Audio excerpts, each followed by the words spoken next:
Yeah, Dude, you have the most unique fingernails I've ever seen in my life. I have clubbing. Interesting. You ever hear of clubbing? But only from like fucking watching Dr. House. So clubbing is it's a condition like with your lungs.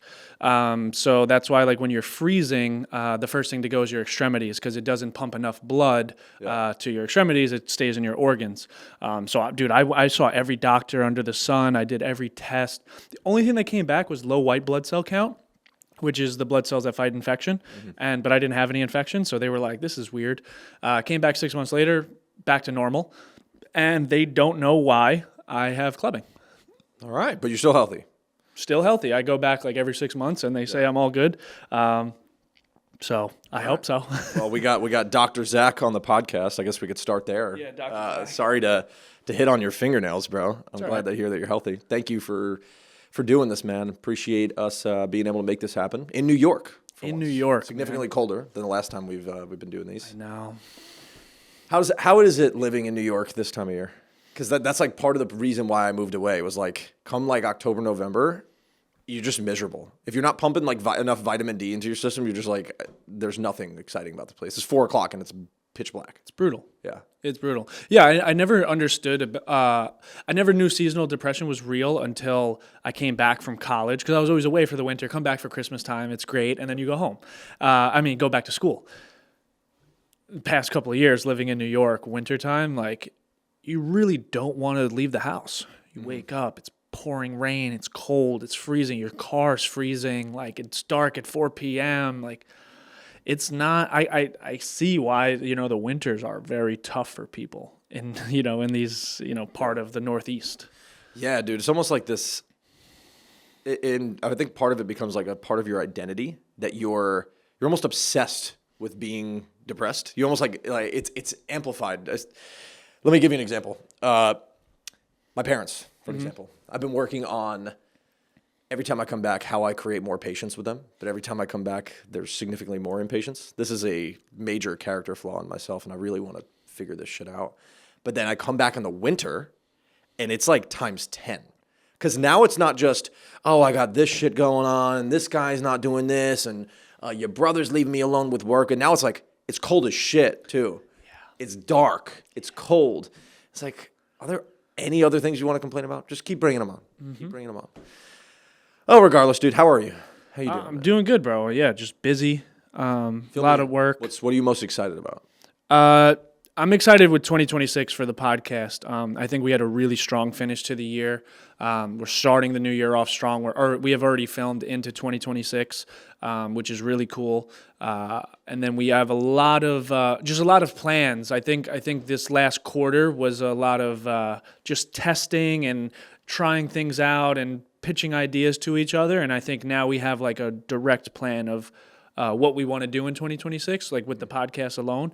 And then, I just want to keep growing like on the media company side with clients and building that as well. And hopefully bring on more of a team and editors and stuff like that. So yeah, I'm excited for where everything is headed. How'd your podcast with Jake go? I saw snippets, but I got to subscribe to your Patreon. Want to support you, but how'd that podcast go? It was good, man. Yeah, it was good. I clipped, I clickbaited it in a way with the thing when I asked him, like, do you have any regrets? And he's like, you want me to be honest? And I was like, yeah. And then it cuts, to give people. What was his regret? He said no. Oh, he said he had zero regrets. That was it. Yeah. Got it. No. But yeah, we were fine. We were out in LA together. Yeah. During that trip, and we didn't go out there together, but we kind of crossed paths for a little bit. He came and stayed with me. But yeah, no. Yeah, it's all good. Good. Yeah. Happy to see it all going down. Whew. All right, man. Well, what shall we talk about? How are you, man? Distracted. Really? Why? I'm great, but it's like that time of the end of the year where it's like, hey, man, we've pumped so much energy and bandwidth into this entire year. I'm just so excited to be able to like wake up and read a fiction book and not give a shit about like what's going on with this client and what's going on here and who do I have to get on this meeting with. It's a blessing. Super, super blessed to be able to be in the position that we're in. But there's a lot of things going on at one time. It's like, who do I have to be on this meeting with? How do I have to figure out this, this tax strategy for this guy before the end of the year? What flight are we on right now? What event are we going to? Where are we speaking? Is the keynote done? Who's calling me here? is the Tampa Bay Buccaneers going to win because I'm still got 7 people left in Survivor and I want to win the whole thing? Yeah. When's this poker tournament that I'm playing? It's just a lot of like self-induced, almost, it's not really a distraction. I'm like locked in, but in so many different directions that it feels distracted. And I'm just trying to just like, for once, just sit and be just, I don't know how to explain it, man. Just Do you think you would actually be okay with just sitting and doing nothing though? right now, hell yeah. Yeah. Hell yeah. Yeah. You ever get that point where you're like doom scrolling so much and your brain starts to hurt and you can't really think any creative ideas and you hit that block? Yeah. That's been like most of this year, but doing really high leverage, high risk reward things with millions of dollars at risk at the same time. So just like pushing through seasons of burnout. And there's times where flow kicks in, but then I've been really solid at being able to identify when I'm starting to burn out. And right now it's getting to that threshold. Yeah. So like I'm about to hit a 2-week stint of travel and I want to really enjoy that as opposed to being working while I'm going through that. So then I think, like, from knowing you, I've probably known you close to 5 years now, I'd say. And when I first met you, obviously it was like all of the, the consistency wins, and you were kind of fresh out of your baseball career, and it was like this like work, which you still are. But I think you've spoke about like at some point you realized that you didn't want to be this like super workhorse without any emotions and feeling numb to everything. Like when did you how do you like actively manage your mental health now instead of ignore it, which you probably did in the past? Sure. It's a great question. I think it just evolves. It never goes away, right? So it's a constant evolution. You never conquer it. But the only way to gain agency over something is by going through it. And so as it continues to evolve, you just got to keep going through harder shit, sadly.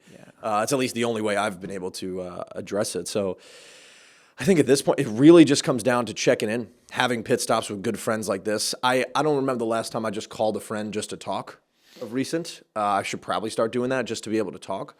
But I also don't like sharing my problems with people that can't solve them at the same time, right? So, like, I think really just finding what keeps me in flow. I've done a really good job of that. And for me right now, what my flow looks like is number one priority is God, obviously, and family, and then business. And business and fitness. Fitness before business, honestly. And like, I know that business takes care of itself when I feel healthy. Yeah. So when I'm lean, when I'm eating right, when my energy's great, if I'm sleeping 8-9 hours a night, I am locked in and everything kind of takes care of the rest. And then I was like, okay, cool. I decommitted to a lot of things that were no longer serving me. What can I add in? Like, what do I have capacity? And I thought in this season it was going to be for like a relationship. But I kind of was just like, you know what? I think I still need more time with myself to build that more relationship. And the only other large thing I've added in this season is poker.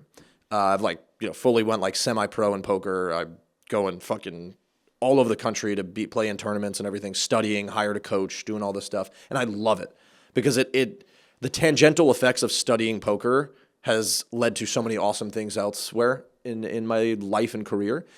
And it also just keeps me in flow. I'm always just overjoyed being in there and being locked in. So I don't know if that answers your question fully, but No, yeah. Yeah. What I guess what over this, course of time period of your life with just growing in business and as a person and as a man and as a friend and all aspects, I guess what challenges or hardships did you have to overcome that shaped you that you had no idea were coming? Damn, it's a deep question, dude. I think people make success sound significantly more glamorous than it really is. Yeah. Even when you're able to define your own version of success. Because for a while, most of the time, people are just chasing somebody else's version of success. But then the second that you start to define your own version of success, the pursuit of that success ends up actually being the success. But you don't realize that in the moment for a very long time. And a lot of times, even when you do conceptualize that, you still are just trying to figure out when is the end result. And so I think for me, it was this constant battle of when are we going to get there? And I didn't know if there was a path out of there. It was like, let's just use business as an example. I had manifested where we're at when I first started, and I didn't know exactly what it was going to look like, but I had manifested, I felt that vision so tangibly, and I built it, but on the backbone of myself being the bottleneck without realizing it, because I knew what I was capable of. But as you start to scale, you realize that like you're at a capacity, like you have capacity. You're not a superhuman, especially as you get older. I'm 29 years old, and I feel sometimes like a 50-year-old. And so with that, you start to realize like the more you create yourself as the bottleneck, the harder it is to get yourself out of it, because there's so much energy that has to be poured into other people, systems, and all those types of things to alleviate, while still being able to rather maintain or grow at the same time. Right. And I don't think that's what enough people talk about. They just talk about, oh, I scaled this thing. That sounds really sexy. That shit is not sexy, man. So there's some tough lessons in there, but it's really about, for me, staying power and like staying committed to the process of what we're actually looking to achieve. Because a lot of people are chasing this like immediate win. And for me, the immediate win is just staying in the game. And so like, as long as you continue to stay in the game, you're already outpacing everyone else, because everyone's trying to hit it big right now, and they might, and they're going to make significantly more impact or money in the short term. But then eventually the market figures them out in any specific industry. And so for me, I just know that like, if I'm in the game 50 years from now, I already won. So all I got to do is stay in the game tomorrow to get there. So. Yeah, it's like did you see the Scooter Braun and Kevin Hart, when Kevin Hart spoke about Scooter Braun? Yeah, dude, that was so good. Yeah, it was pretty cool. Yeah, but summarize that again. Yeah, so Kevin Hart basically said, he was reiterating a Scooter Braun quote on Diary of a CEO, and he was just like, imagine they said, hey, if you can hit a home run against a 95-mile-an-hour fastball in a major league ballpark, you win $1 million, and anyone can sign up. So he's like, the lines are just down the block, for people are waiting for hours and hours and hours. And, you go up there and you don't hit a home run the first time.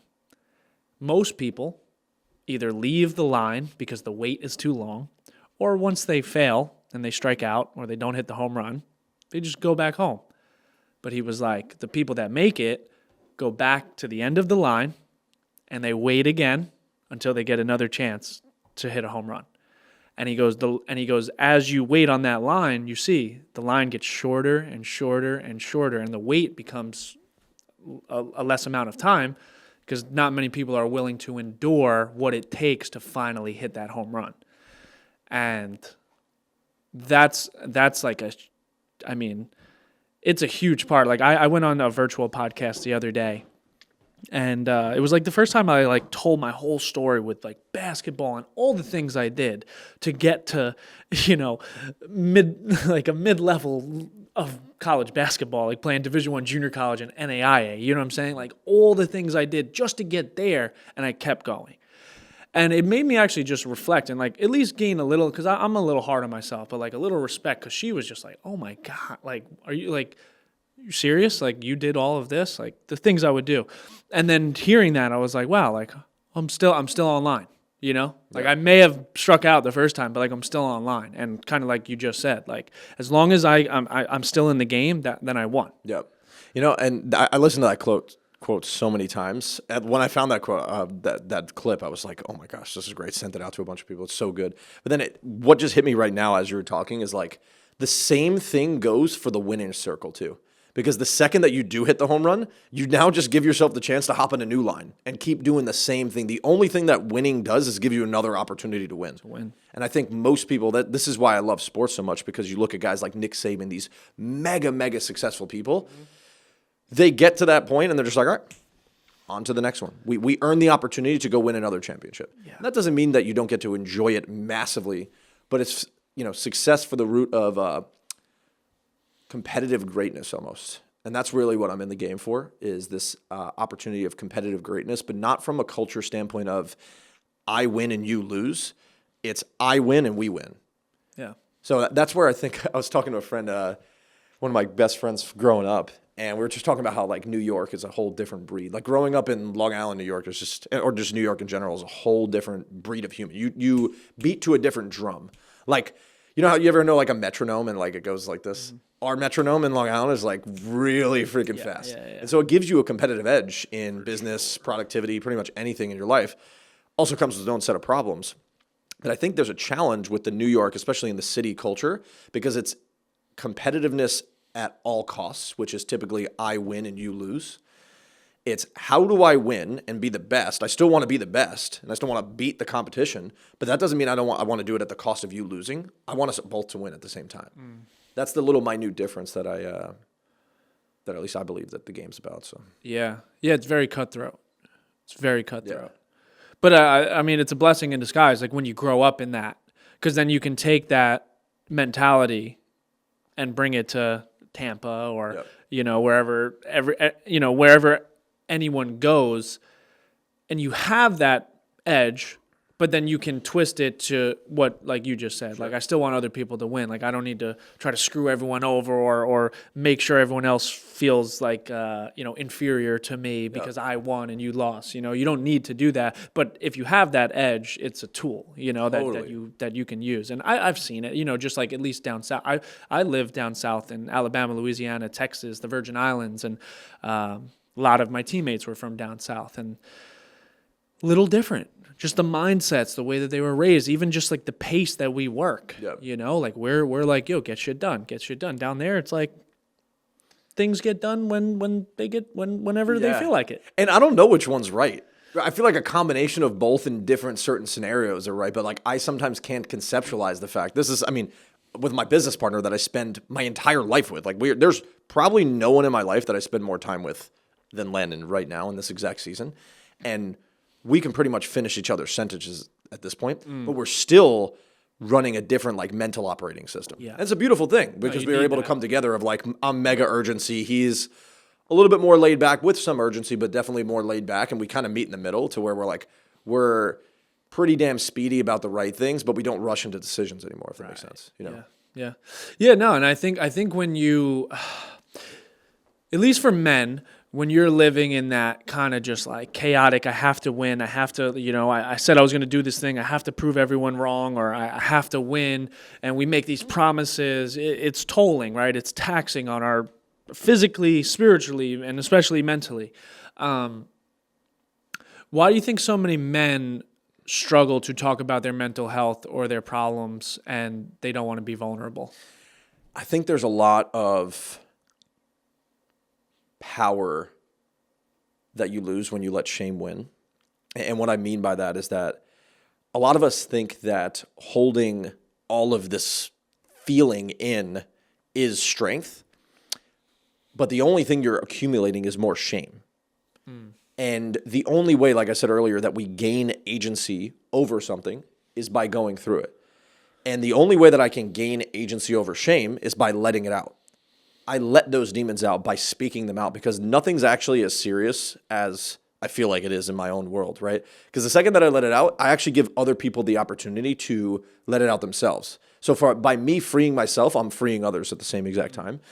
So I go through this all the time when I don't even realize the impact that I have on some people just by literally just talking about my deepest, darkest secrets that literally people don't even feel, I don't understand the gravity behind what I'm saying because it's nothing to me in terms of like, I know internally that I'm no longer giving this thing power of holding on to me. And there's times where, bro, I'm uncovering things that I didn't even know about that'll just come up and I'm like, yo, I gotta go tell somebody about this because of the fact that I can't keep holding it in, if that makes sense. And so I think a lot of guys think that like there's going to be so many negative repercussions on the back end of sharing your shit. And dude, it's hard. Like if you made mistakes, if you cheated on someone prior, or if you did a really bad thing, really hard to just let that out and talk about it. And you're probably going to get judged on the back of it. Yeah. But what's the cost of not doing that? Feeling like shit.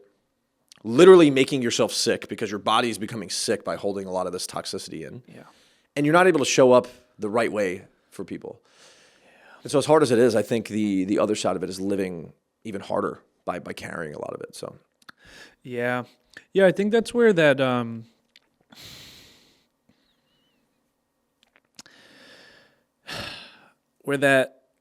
confusion comes in with people like trying to understand like who they truly are, because there's so many like burdens and shameful things that people carry that they haven't let out. So the longer they hold on to it, the more they believe that this is who they truly are, instead of this was something I did, but it's not who I am. And I think when you don't allow those to express those feelings, or those things that are weighing heavy on you, the more you start to believe it, because it became a part of you. Yeah. Once you release it, then at least it's out there, and you feel free. The shackles are off from that thing that was like driving you insane. But I think so many people just tie maybe the mistakes that they made, or the person that they used to be, with who they are now, because they're shameful of expressing it to other people. Yeah, it's like this, I'm marrying my actions to my identity. And I think that's all we know for a long time, until you start to actually create that separation. Yeah. And the second that you start to release those habits or those actions is when you start to pick up on the new identity of yourself. You're starting to give your brain and subconscious more evidence that you are not that person. I am not my actions. I used to say this all the time, which is kind of contradictory to what I'm saying right now. But I said, I am not my thoughts. I am what I do.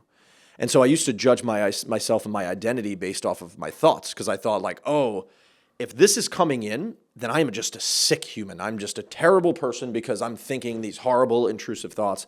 So I realized like, we're all thinking these horrible, intrusive thoughts. And maybe I should audit what actually comes into my brain. But secondly, I'm what I actually take action on.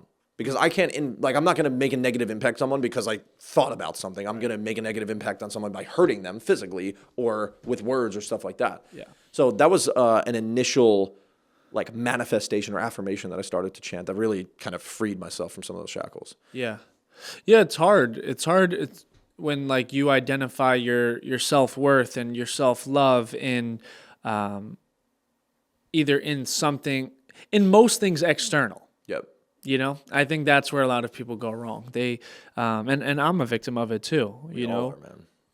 How many times are we going to hear the quote? But it's like the thing you told yourself that was going to make you happy, you finally got it, and you realize you're still not happy. And for most people, that is devastating. That ruins them, because they've set this goal and this expectation and this standard in their head. When I achieve this thing, when I become this type of person, when I get this kind of girl, I'm going to feel like I made it. I'm going to finally be happy. And the most depressing thing is you get that thing and you realize it's not what you thought it was. Dude, so I was working with this coach, and at the beginning of every session, he would ask me, what do you want these days? And for a while, I couldn't answer that question. And I finally was able to answer it with something as simple as, I just want to be able to play Legos and not feel like I'm letting other people down.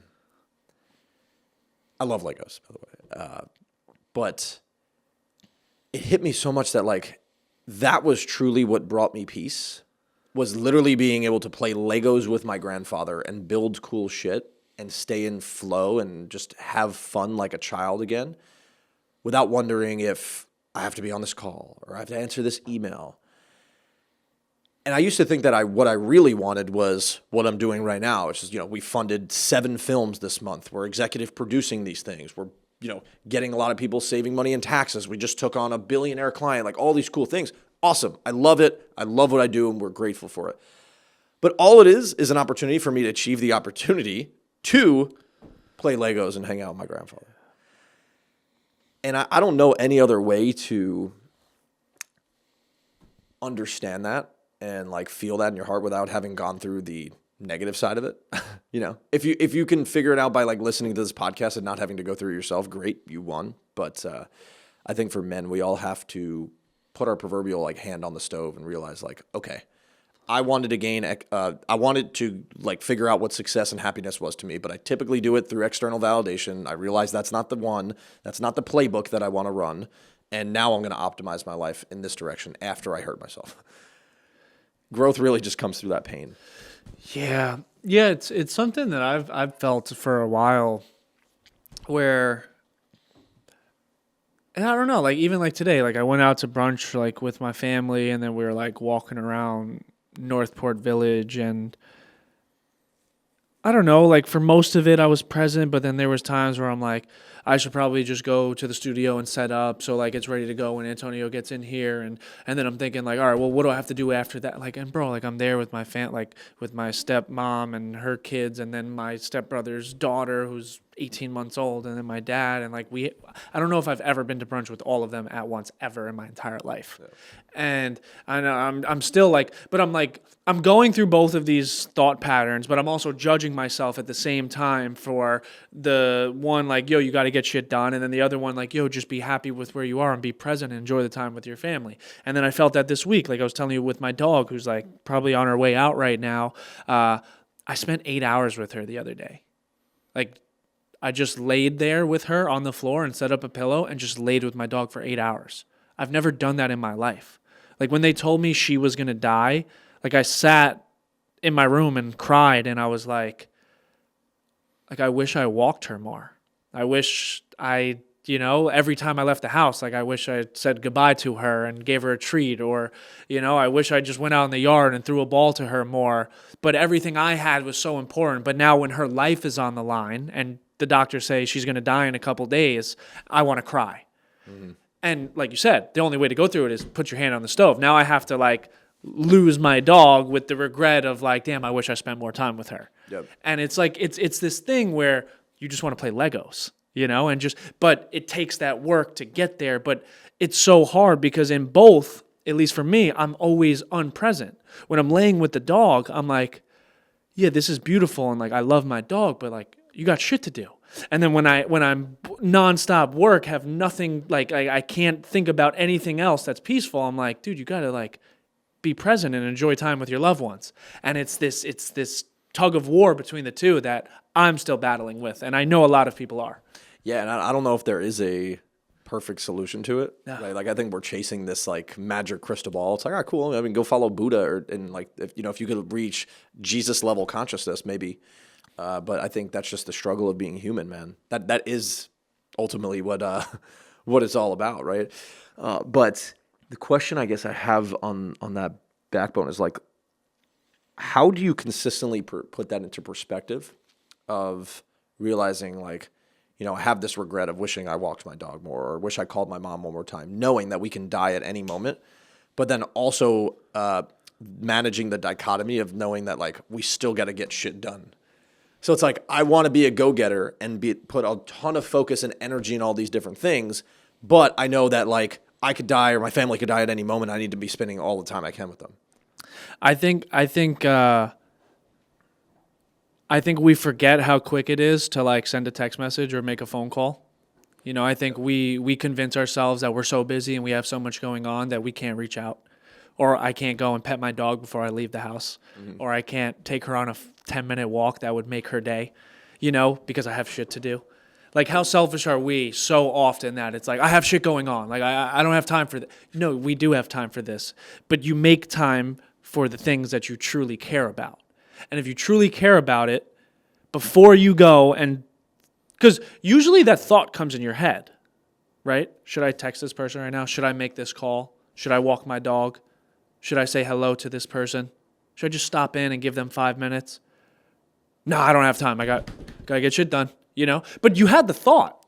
So if you had the thought, then you probably have time to give 5 minutes or 10 minutes. And it's like when that person is gone or your dog dies or you don't have the opportunity to speak to them anymore, at least you could say like, yo, like I cared, like I made an effort to stay in contact, to let them know I love them. Because that is the hand on the stove, is when you don't give that effort or those 5 minutes to a loved one, and now they're not here anymore. Yeah, it's not a time thing; it's a priority thing. Yeah, right? And I talk to a lot of entrepreneurs that are playing at a really, really high level. They have kids, they're married. I'm like, dude, how do you manage it all, and how are you able to give your attention to a lot of things? And I think, especially when it comes to the kid side of things, he's like, hey, my family knows that I'm going to be working a lot, and I'm going to give a lot of my energy to that. But when I'm home, I'm home. Most of these, like your significant other, your children, I can't speak for children, but I would assume this way. They don't want just time with you. They want presence with you. Yeah. And I think a very small moment of presence is worth its weight in gold in time. And that's something that I always got to remind myself is like, half the time when my parents call me, dude, just sadly, I'm just like, how do I get off the phone this quick? It's the same shit every single day. And then I put it in perspective when it's over. I said, I would pay $1 billion if my parents died to have one more phone call with them. Yeah. And so how do I recognize in this exact moment, how does that click? Realize where I'm acting in my old patterns and my same behavior, click and say, all right, let me ask my mom one extra question. Maybe like, I'm not going to extract the most value out of this conversation. That's okay. We're not going to figure out how to solve world hunger or world peace. But maybe I can ask her about how her day was, or did she go get her hair done? And she loves talking about that stuff. And I'll give her the opportunity to feel peace in that moment. I think that's what it's starting to be about. Or like, I'm no longer going to be abrasive with my dad when he's complaining about work because he's been doing the same shit for 30 years. Let me just give him the opportunity to just lend an ear to him. Yeah. You know, much easier said than done. But if you can constantly just keep that little nagging at the door in your subconscious, you can sometimes pivot in the moment when you're not doing it, you know? Yeah, I don't know why it's so hard. Right? It's funny though, because typically the hardest things are what's worth the most, right? So like the hardest things are worth the most. Yeah. So if you subscribe to that concept in every area of your life, it's a good indicator. That's really where you probably need to lean into. Yeah. Yeah, hard things, easy life, easy things, hard life. It's like resistance. Have you read The War of Art? No, but So good. yeah. So good. And it talks about resistance. And when you realize that resistance is there right at the precipice of you doing something great or anything on the other side of resistance, you know you're actually in a great place. So I was just talking to my cousin today, and he's like, hey, man, like, I'm trying to get out of the Army. I'm done with this shit. I want to go, get out of it and, be an entrepreneur and become financially free. And he's doing all the work for it. And I'm like, hey, how are you dealing with every one of your family members telling you that you're fucking psycho, that you had a job and, you could stay in the Army? He's like, dude, I'm not doing well. Like, everyone's telling me that I'm crazy. And I was like, good. It's exactly where you need to be. You are exactly where you need to be if people are starting to say those things. Oh, yeah. Because if you're going to do something uncommon, you're going to get uncommon results, and the common man is not going to be able to conceptualize what you're actually doing. Mm-hmm. And so you actually need to use that resistance as feedback to realize that you are doing the right thing. And I told him, I said, dude, people still think Elon Musk is crazy. And look at all the shit that he's done. Yeah, and they still think he's nuts. Yeah. So I put my bets on those people. Yeah. Yeah, I saw the kid, I think his name is James, the School of Hard Knocks kid. He's a savage. Savage, but savage. He was in Beverly Hills, and and I wonder. I mean, I think some are organic. I wonder how many are staged. I would say maybe it's 50-50, but if you go on his long form YouTube, you're watching him get rejected OD. Okay. So like we see a lot of clips, but if you go on his YouTube, the whole thing is long form and you can see him getting rejected a lot. Yeah. So he was in Beverly Hills, and he was like, "Excuse me, sir," and it was the guy that invented the massage gun. Yes. There we go. Yeah. You saw that one. But that's like what he said. And, he asked him, he's like, what advice do you have to the younger generation? And he was like, if people are telling you, like, you're crazy or, like, you're insane, he was like, that's a key indicator you're on the right path.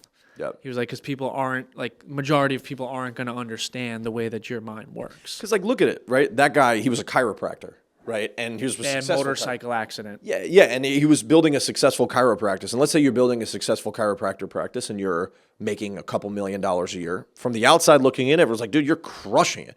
The second you decide to make a massage gun and try to go to market about it, people are like, dude, why would you give up this cushy, beautiful thing that you've built to go build this massage gun thing? But they don't realize that this guy tangibly sees it in his head that he's going to be able to build this thing, have massive impact, solve his own issues with his back, but also millions of other lives he's going to impact, and he's going to sell for $400 million. Yeah. He sees that, and he feels it intuitively, but no one's really going to understand that. That's something that I had to really embody and virtually get over in my life was like, I have a problem trying to articulate my vision to people, because it's so large and I see it so clearly. I feel it. It comes off egotistical because I know exactly how it's going to pan out. And people just look at me like I'm fucking nuts. I know. And now I'm okay with it. For a while, it's discouraging. Yeah. Yeah, in the beginning it's hard, and I think you have to be in tune. I think you have to be in tune with yourself and your emotions to be able to get over that noise. Because I think in the beginning, I've said it before, like the reason I kept going with basketball and the podcast and stuff like that was my fear of judgment of other people. Because we know so many people that say, hey, I'm going to go do this thing, and they start it and then they quit. Yep. And I was like, I'm not going to be one of those people because I know how I judge those people. And I'm trying to be better at judging people, but I can't stand that when people say, it's one thing if you go and it fails. And you really give it your all and it fails. Respect. You gave it your all. Yep. 1, do most people actually give it their all? Probably not. 2, don't go around like I just hate that thing because everyone will celebrate you when you start something, but when you keep it going, people don't like that. It's uncomfortable for them. Yep. Because now you're reminding them of the dreams that they want in their life, but they're too afraid to go get them because it's scary. And you went and actually did it, and maybe you're not there yet, but you're still going, and you're making yourself look stupid, and you're putting yourself out there, and it's uncomfortable. And when people see that, I don't want to cheer for you anymore. Yep. And I mean, dude, I never really cared what people thought. I say that. And subconsciously I do, or maybe internally, or maybe consciously I do. Like inside, sometimes I care what people think. But for the most part, bro, I don't give a fuck. Yeah. I really don't care. Well, it comes from the pursuit of caring a lot and realizing that it doesn't really fucking matter. Because after you fuck it up, when you realize that like you were so worried about how people were going to interpret all this shit you had to go through and none of it, like you're still alive on the other side of it, you're like, oh, all right, that wasn't so bad. Yeah. And I just do that shit every single day, man. There's amount of respect that someone has to have for someone that is undeniably a fucking savage that shows up day in, day out for the sake of doing the damn work and committing to the process. You don't have to like that person, but you have to respect them. Internally, we have to respect that. There's no way you can. Yeah. And something that I latched onto early, this was like well before I started seeing any bit of progress in my stuff, was like, people will begin to hate on you because they don't see themselves doing what you're doing. Like they can't visualize themselves doing it. So their only like emotional response is to talk shit about it. It's so wild. But that's how we're wired as humans sometimes, man. So I have just a massive level of empathy for those that are virtually stuck in this loop. And we have the obligation as people that don't want to be stuck in the loop to prove to other people that they can do it too. Because you and I are, I would like to think we're special, but we're not special in terms of like we work for our shit day in, day out, man. How did your parents or your family and your friends like? How do they still feel knowing that like, you've gained a little bit of success? Right, and success is relative in the world of podcasting, especially, right? Like you could have all the success view-wise, but the money sometimes doesn't come at the same time. What do people like say now that you're like basically a full-time podcaster and content creator? That's why I think I have imposter syndrome sometimes. Sure. Because like I think that, and that's why my most viral clip ever is it's a scary place to be. Yep. Like when everyone tells you how good you're doing, and then when you are alone by yourself, you don't feel like you're doing anything. Sure. It's a lot of that. Everyone around me now is kind of like my parents, like they're kind of like they kind of understand. They kind of. I mean, like even my stepmom, she works at a hair salon, and the lady who washes people's hair in there was like, oh my God, that's your stepson? I love him. Like my stepmom was like proud of it. Like that's cool. Like, oh my God, like I didn't know that she didn't know me, it's just some random lady at a hair salon and she follows me and watches my stuff. Right. So like my dad gets it a lot, like, oh, that's your son. Like he's said like, oh yeah, my son has a podcast. And then people will be like, oh, what's it called? And they're like, that's your son. People think I'm like famous or a celebrity. When I go out with my friends, like my friend Nick will just like, he'll like anytime we go up to a group of girls or something, he's like, yo, he's famous, right? And then he'll pull up the page and like, everything shifts. Sure. So it's this weird like dichotomy between like who I think I truly am or who I know I am versus how other people perceive me. So I'm still fighting that, right? Because like you said, it doesn't always transfer monetarily, but then then I judge myself of like, why do I only qualify myself on what I've done monetary wise versus everything else I've built? And that's, I think, the balance that I'm trying to figure out and trying to just at least have more grace for myself of like, dude, be proud of what you've done so far. Like, you've done something that everyone wants to do, even the people that have made shit ton more money than you. You've done everything that pretty much everyone wants to do, is like go viral on the internet, get millions of views and get followers and do all these things. Maybe you don't have the money to show for it yet, but you've already done the hard part. Sure. You know, like this is sometimes almost harder than making the money. Now you just got to figure out how to like really make real money. Yeah. So that's that's like kind of the season I'm in right now. Yeah. And dude, like, you're still in your 20s, right? 28. Yeah. It's like, you can't fuck it up, man. No, I know. Especially like, God forbid, knock on wood, all this shit goes away tomorrow. Like, you don't lose the skill set of being able to do this either. No. So like, this is, no matter what, even if it's not specifically the pod that's what hits it quote unquote big, you're just putting so many like irons in the fire in so many different places that tangentially it's probably going to be the opportunity that you don't even realize is what really hits. Right.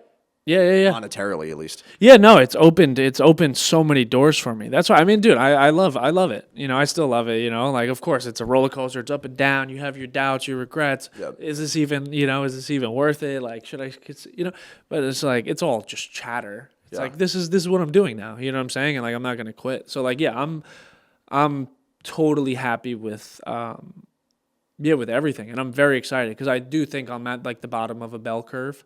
And I do think it's going to go straight up. Yeah, dude, it's exponential. It's like this J. Sometimes it's a hockey stick. Yeah, sometimes it's a hockey stick, but sometimes it's a full J. Right? Yeah. Sometimes it's actually like it's getting shittier. Right, you're here and then because lower. you're spending a lot of time, money, and resources too. So it's like there's a diminishing return because there's actually not a positive effect that's happening on the surface of it. But then out of nowhere, it gets exponential. It just goes like boom, boom, boom, boom.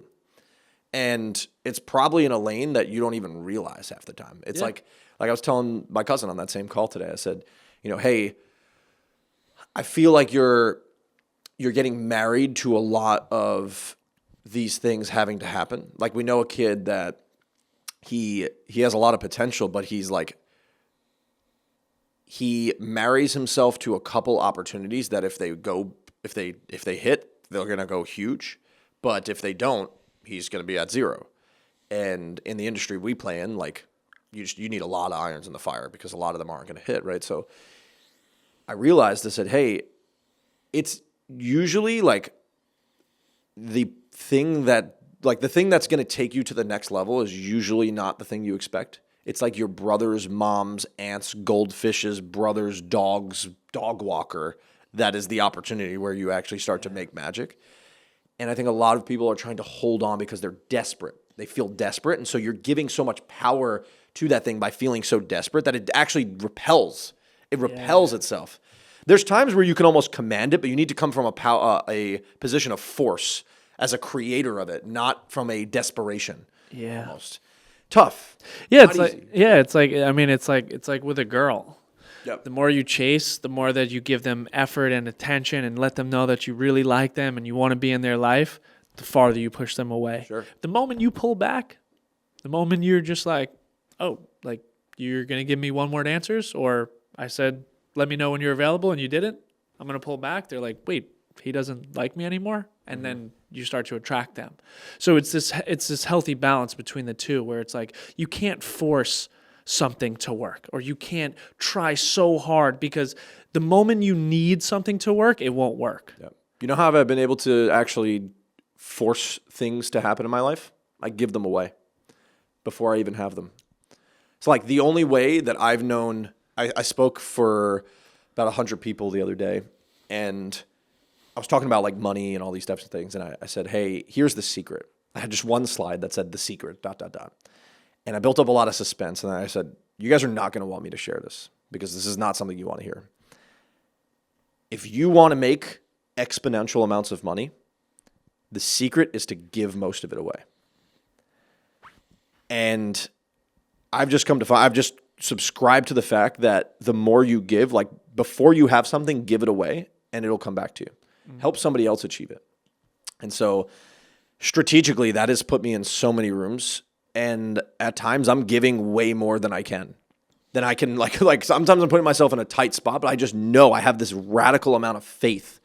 And so what I would encourage people to do, the reason why I share that is because I think people are like giving conditionally. It's like, I'm going to give what I can. I'm going to give what I can. Have you ever tried giving what you can't? Have you ever tried that? Because I have, and it's always come back significantly more when I actually give above what I actually can. Yeah. And that doesn't always have to be money. It could be time, energy, resources, boatloads of value, asymmetrical, and like in the other direction of yourself. It comes back swing in full force. So yeah, I don't know if that makes sense, but no, it does. I mean, dude, that's Steve will do it. Yeah. Steve will do it. Yeah. That's what he says. Like when a lot of people like how do you make money? How are you rich? He was like, bro, just give it all away. Yeah. He was like, give it all away. He goes, it comes right back. He goes, that's why I give away money, because it comes right back and more. Yep. It's crazy to think about, and it's hard, right? It's like, if you're in a position of you're check to check and, you're struggling how to pay your phone bill or your kids got to eat, the person right now listening could be like, what the fuck are you talking about? Give away my money, but I think at least that's what I took out of it. It doesn't always have to be money either. Yeah. Right? Because like you can give away your time, you can give away your effort, you can give away materialistic things. Like there's other things that you can do to give away to make other people's lives better and give selfless acts that will tenfold in hindsight that you can't see right now. But it's hard because, most people are living out of this scarcity, desperate mindset of like, I got to hold on to everything I have right now because this is all I got. When you realize that all you have isn't the money or the materialistic things all you have, like you are that, and it's like, if you truly believe in yourself and you believe that you are that person that no matter the circumstance, like you'll figure it out, then you won't have that scarcity mindset of holding on and latching on to these things that in the end, they don't matter to begin with.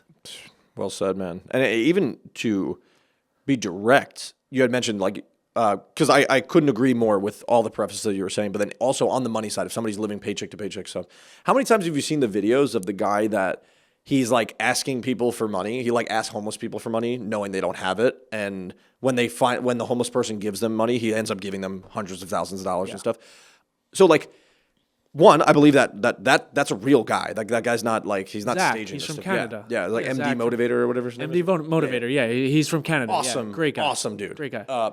You he partners with like every NFL team, NBA, Kim Kardashian. Yeah, no, he's legit. He's like, yeah, wildly impressive. But to that point, is like, I promise you, even if you're living paycheck to paycheck, the homeless people don't even have a fucking paycheck, and they're giving their last dollar away to these people, right? So I think it's more of an energy thing as opposed to a like exact mathematical thing, because the second that you even give more than what your paycheck allows you to, I promise you, if there's just energetically, I don't know how it works, but energetically it works. It comes back significantly more. And you have to be willing to do it enough times and get burned by it and not see it work, knowing and trusting that the results are exponential. Yeah. Yeah, and it's also like from experience and circumstance, right? Because like those homeless people understand what it feels like to have nothing. So when someone comes to them with having nothing and they have something to give, they can only wish that when they were in those person's shoes that someone would lend a hand or give $1 or buy them a meal. So those people, like the most selfless people and the most giving people are usually the people that have been through it. Yep. Because they know what it feels like to be on the other end. And it's the people that maybe had a privileged life or maybe had things handed to them or maybe got lucky. Those are the most selfish people. They usually have the most because they don't ever understand what it truly feels like to be on the other side. Yeah. And that's why usually you see those people, it doesn't work out for them. I don't know if did you watch the Diddy documentary? No. Should. It's really good. But like Diddy wasn't a street dude.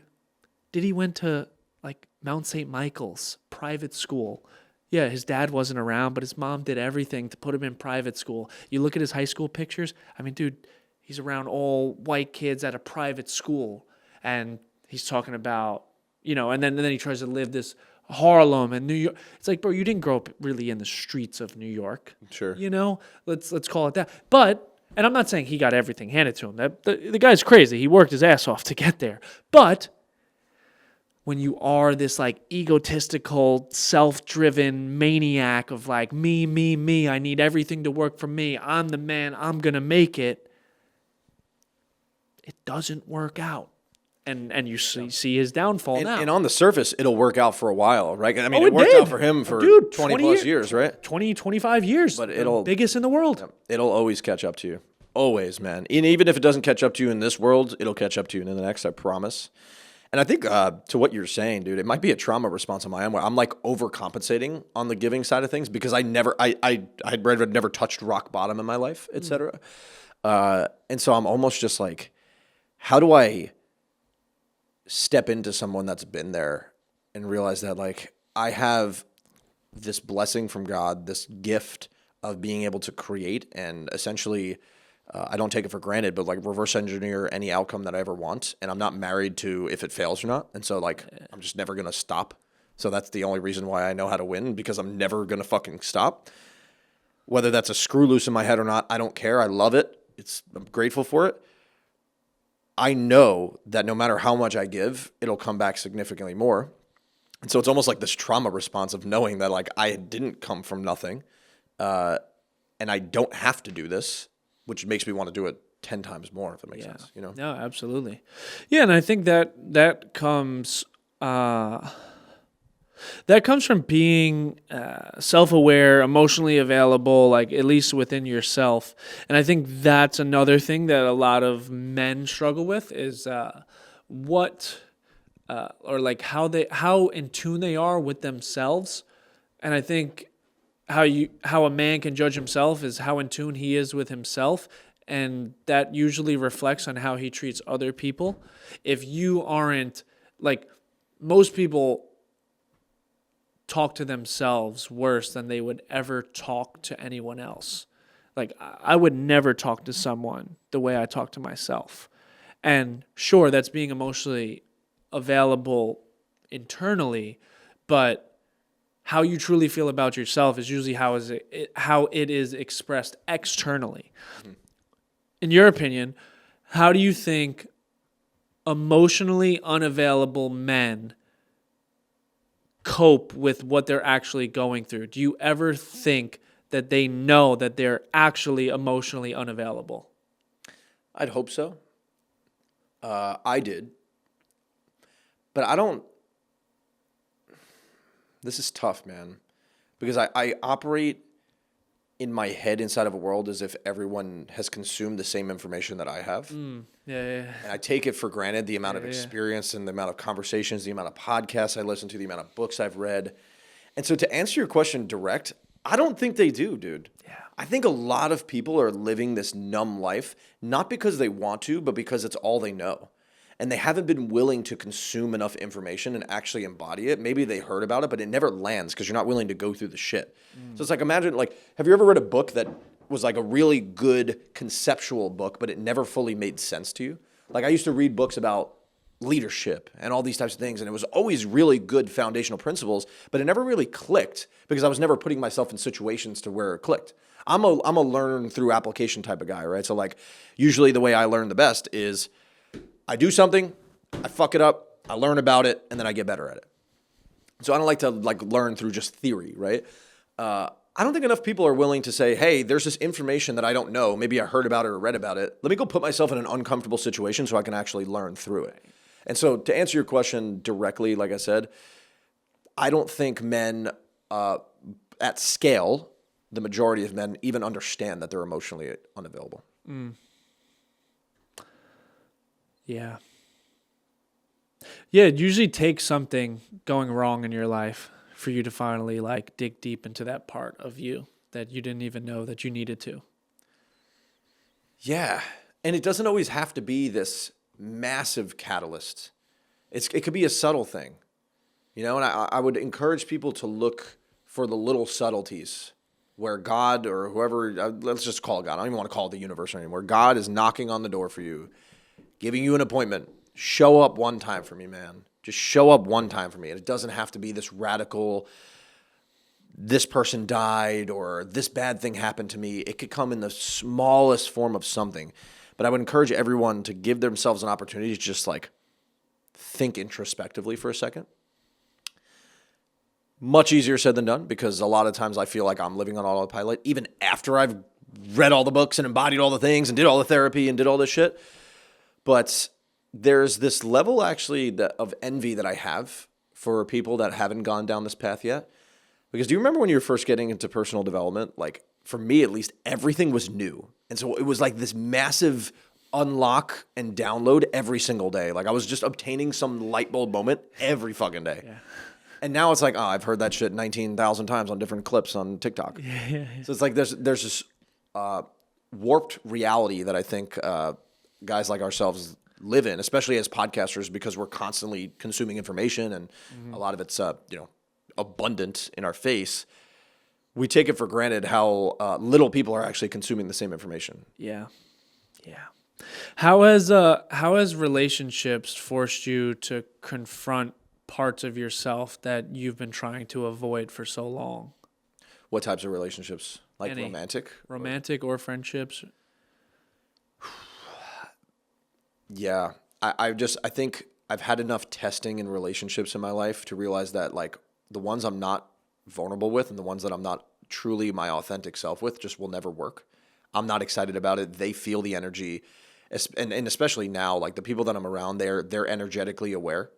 If you're not, our relationship's not really going to last, right? So like, I think in a moment, I'm kind of synced in with that person.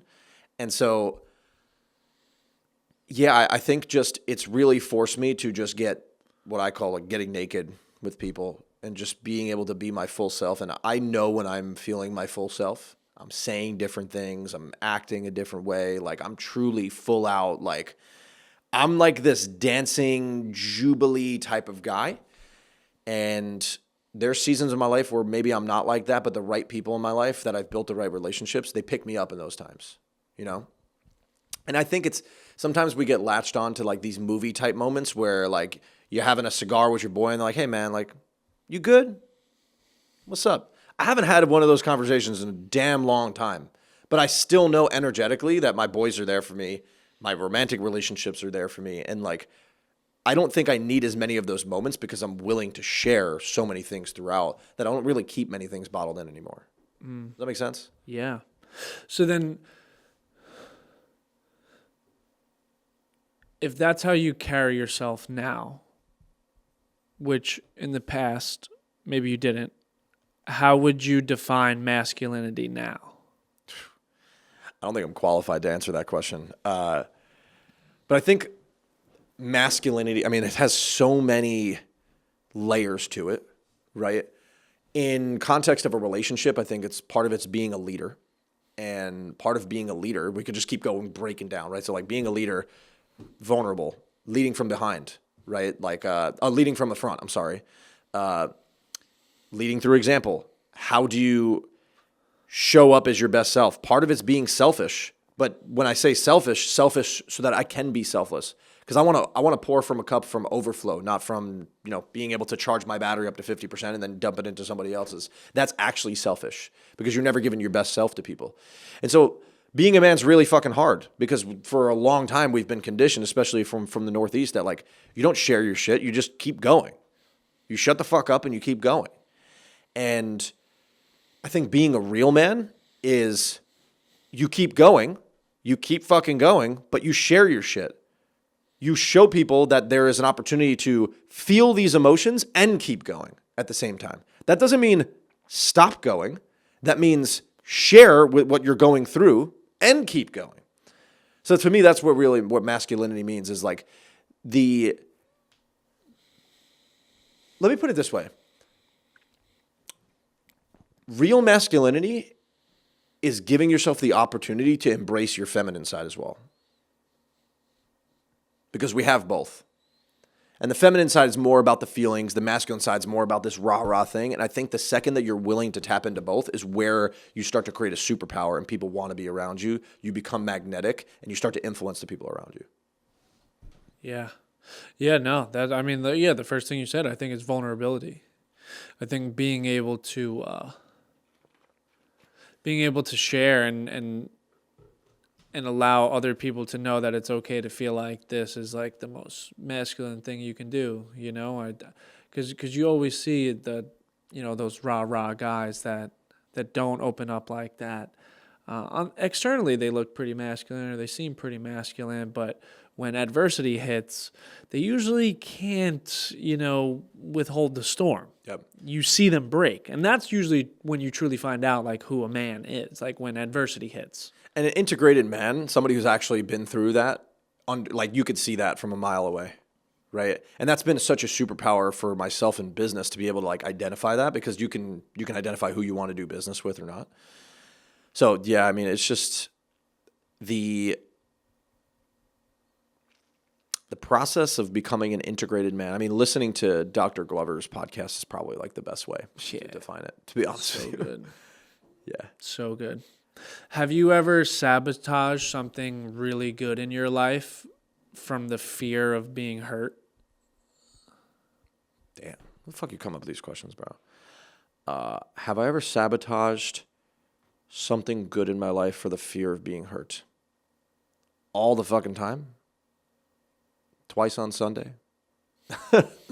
I think for a long time in my life, I would get to a point where things were going so well in so many different areas of my life that I would almost feel the need to self-sabotage because I didn't think I was worthy of it. I feel like a lot of people can relate to that, of this moment of self-sabotage, like, when's it going to go bad? When's it going to blow up? And entrepreneurship puts it into a vacuum, makes it pretty easy to feel like that on a daily basis. And so I'm just trying to think direct about your question. I think we do that because at least it's in our control. Yep. At least I don't have to look back and say, like, this person hurt me, this person left me, or, I get the opportunity to fuck it up myself. Because now, at least when I put my head on the pillow, I could say, it was my fault. I don't have anyone to blame anymore. Yeah. Well, let me put it this way then. That's why I think I don't feel hurt often, because I'm willing to take accountability for situations that I probably aren't, it's not even my fault, but I'm always self-accountable. Yeah. So I think the solution behind that is radical accountability. And that's why I felt the way I did prior, because I wasn't willing to take responsibility for my actions. I was always pawning it off to somebody else. But the second you truly like gain agency over your life and responsibility over your life, people can't hurt you because you have the opportunity to identify if they hurt you or not. Yeah. You can't give that power to other people. And so for me, it's just been this radical sense of self-accountability where I've been through so much, and I almost wonder if I'm in psychosis half the time, because like there's times where I've lost $100,000 in a day, or I get knocked out of a poker tournament, or I get broken up with, or this happens, and I don't really feel it because I'm able to conceptualize what do I need to do to be better. And I'm able to like synthesize that information and take the action to be better. So I don't feel like, of course I feel it, but I don't have to like feel sad and mope for so long, because I know I'm going to take the action to not let it happen again. I know I'm putting my best foot forward, and I'm very secure and confident in that. And that just comes with a lot of opportunities to do it, and fucking it up, but also actually seeing success on the other side of it at times. Yeah. Yeah. Yeah, no, that's good. Yeah, we do that a lot. It's I don't want to, part of what I'm trying to do as well is like, I don't want to keep saying it's a tough life, because it's already tough enough. So like the more we give power to saying it's a tough life, it just makes it even tougher, right? That doesn't mean it's an easy life, but we just have it just is. I never fully understand what people meant when they were just like, nothing's good or bad, it just is. I was like, what the fuck does that mean? Yeah. It just is. But then as you go down the personal development route and you get hurt, you don't take accountability for something. Then you get hurt, and then you do take accountability for something. And then you go through this, and then you go through that. You start to realize that it just is. And you get the power to identify if that was a good or bad situation. Yeah. You get the power to identify if that was a failure or a success. Because the only way that something was a true failure is if you don't learn from it and pick up and do the next thing. And do it right the next time. Yeah. So. Yeah. It's like the Chinese farmer. Who knows what's good or bad? Yeah. You heard of that one? Yeah. Yeah. We talked about that in the last one. Yeah. Maybe, I got one more question for you. Please.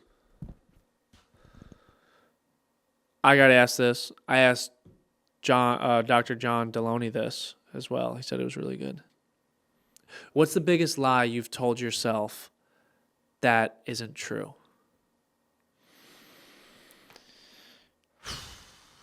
What's the biggest lie that I've told myself that isn't true? About you. What have you lied to yourself about that actually isn't true? And maybe you lied to yourself about it to make yourself feel more safe.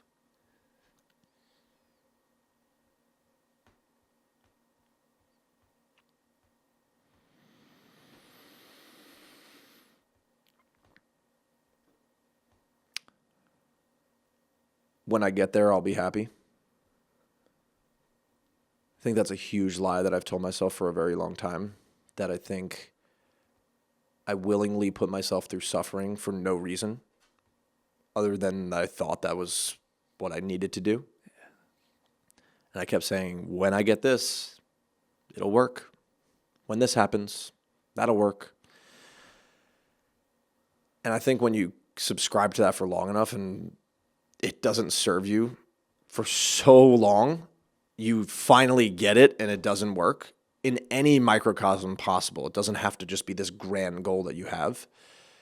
You start to seek a new identity. And I think the challenge with life is that people make it sound a lot easier when you figure that out, that it wasn't when that was the lie that you were telling yourself. It takes years and undeniable evidence to build a new identity. And so now it gets worse because you're caught in this confusing thing. At least I was like latching on to that old identity. I felt good about it for a while. Now I'm just like, what the fuck do I do? Now I'm confused. But I think we have to be able to go through that awkward, confusing spot to be able to gain agency over it. And then I realized that now I'm in a position where when people say that stuff, I like feel mandated to correct them. It's almost like this trauma. It's like a trigger for me. Yeah. It's like, oh, when I get this, I'll do it. The only person in my life that I allow to do that is my dad, because he's never going to change, sadly, which makes me want to fucking cry. But I just give him the opportunity to just share. I just want to let him talk, because I know that time is limited with him. But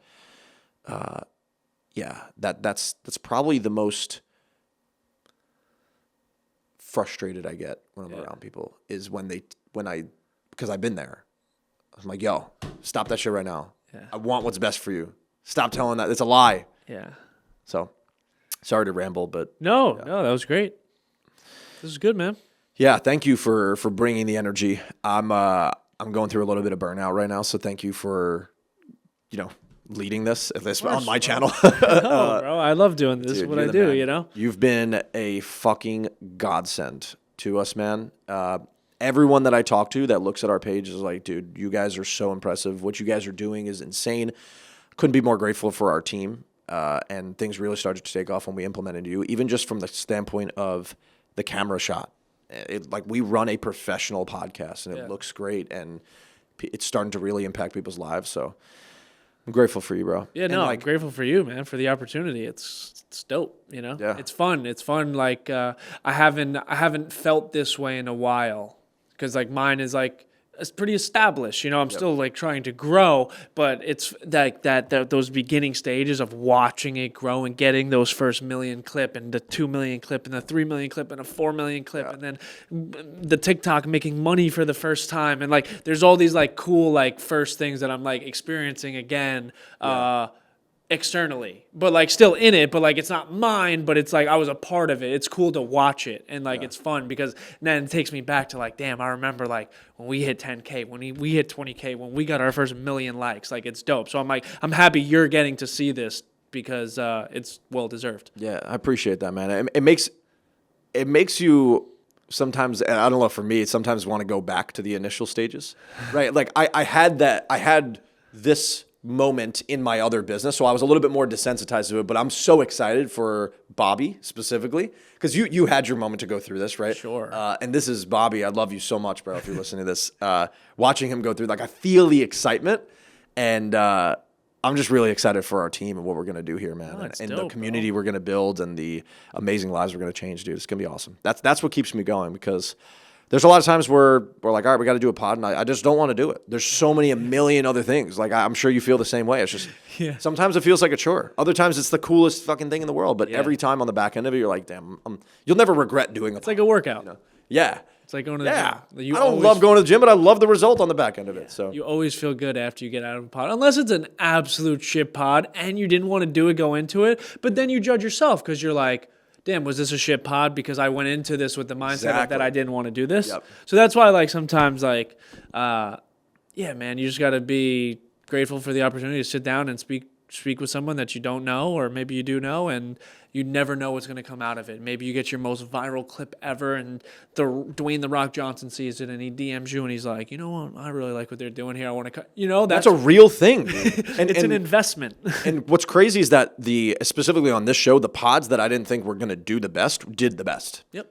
It's always the clip that I didn't think was going to go the best went the best, and the clip that I didn't go the best. It's like there's a level of professionalism you have to bring to every single one, and you need to prepare as if it's the championship game every single time, in my opinion. That's why I love this game, because it's just like sports, dude. It's like, dude, I don't give a fuck if we're playing Northern Illinois State or if we're playing Alabama. We're going to stick to our game plan here. We're going to show up, even when you don't feel good. Like right now, I would elude myself. I'm injured a little bit. I'm banged up. You know, I'm wearing a knee brace to the game today. But hopefully I showed up and gave it my all. That's all I can say. And that's all you can do. Yeah. Yeah, and the last thing on that is, like, sometimes, because I wonder, because, like, I don't think I ever show up to any podcast prepared. Ever. That's impressive. Ever. I'll be honest, for the Jake Youngblood one, I maybe watched 5 minutes of his YouTube video. Uh-huh. But I was just like, because, bro, I'm just a curious guy and I understand the internet, where I was just like, yo, this guy interviewed the Taliban. Yeah. I have so many questions. If I fucking think of everything, I'm going to overthink it. That's why, like, if I have too many questions or if I'm over-prepared, I start to question myself instead of, like, being present in the conversation and just asking questions that are relevant. But there is a side quest to that, right? Because there are times, at least for my podcast, where I mostly don't go into it. Like, I have like maybe like 5 things that I'm like, I definitely have to hit these points at some point in the conversation. But other than that, I'm just going to be curious and wing it. It's worked until this point, and it's not like it's worked for 5 episodes. It's worked for 175 episodes, and like I've never had a bad moment with a guest. But do I do that for the safety net in my own mind? If this thing ever doesn't work out, it's like, well, you didn't really give it your all. Sure. I think we do that, like, in life. We sometimes create a safety net with us where we don't actually go all in and give everything our all, so then we have a scapegoat on the back end if it doesn't work. It's a built-in excuse. John Jones used to do that. Are you aware of that? No. John Jones used to do that for his title fights. He would party the whole week before. He goes, yo, just in case I get knocked out, I'll be like, yo, I partied all week. Yeah. And he still never lost. Dude, it's crazy the level of self-sabotage we're willing to go. It's like the better you get, the deeper it cuts and the more subliminal it is. It's harder to even identify. I know. And so it's like, that's awesome that you guys have been able to do what you've done, not quote unquote preparing. But how much are you maybe leaving off the table by having prepared? Right. We don't know. I don't know. Right? We don't know. That's wildly aware that you're even able to say, like, hey, this might just be something that I'm using as a safety mechanism. But yeah, dude, this is it's a beautiful game that we're playing in. It's an infinite game.